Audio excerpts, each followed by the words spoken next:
नाजरीन, क्या आप जानते हैं कि एक नबी को दुनिया की सबसे बड़ी आग में डाला गया, मगर वो आग उनके लिए ठंडी और सलामती बन गई।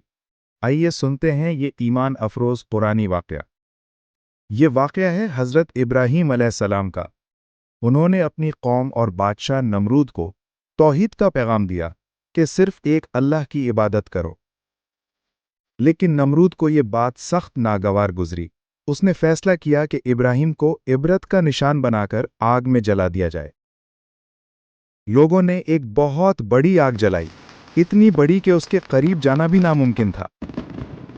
उन्होंने मंजनी के जरिए हजरत इब्राहीम को आग में फेंका, लेकिन जैसे ही इब्राहीम आग में गिरे, अल्लाह ने हुक्म दिया, ए आग, ठंडी हो जा और सलामती वाली हो जा इब्राहीम पर।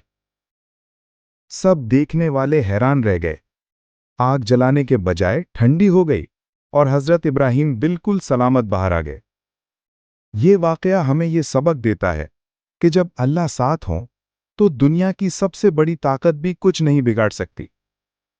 ईमान वालों के लिए हर मुसीबत आसान हो जाती है। तो नाज़रीन, हमेशा अल्लाह पर यकीन रखें, क्योंकि अल्लाह ही सबसे बड़ी ताकत है।